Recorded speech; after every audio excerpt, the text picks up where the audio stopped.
eğer topla bu tarafa dribling edirsən, yani müdafiəsi oxuyur. Sadəcə belə deyərsən, mən bütün sən nə düzəlt keçərəm. Belə deyirlər o müdafiə. Haram bağlamalısan bunu. Camaat ramkanı bağlayırsan, ramkanı açıq qoyursan. Belə bir futbolda elə bir şey var. Birinci qabağında dayanmalısan sən mən. Sən belə deyirsən.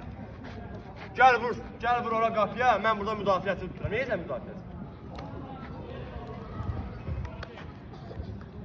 Ben normal dribling eləyəndə, əgər sən topu belə aparsansa, oradakı müdafiəsi olsa biləcək ki, sən məcbur pası bura verirsən. Bax, bir dənə mənim bədən quruluşuma bax, arkada dayan, bax, driblinglə gəlirəm, burada mən pası ora verə bilərəm. Sən, gəlirsən, çəkdin, sən onun soranı görürsən.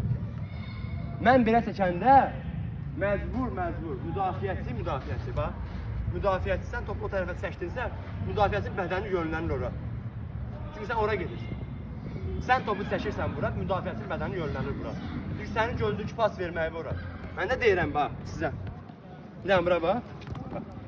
Sən topla gəlirsən ha onun üstə. Topu yönləndirirsən bu tərəfə. Arkada deyən qalsın, arkadakı. Müdafiəçi yönlənir ara bu tərəfə.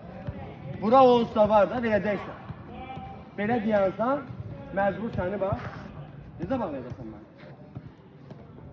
Verdim, oxuya bilərsən. Düz deyil. Başa düşdün.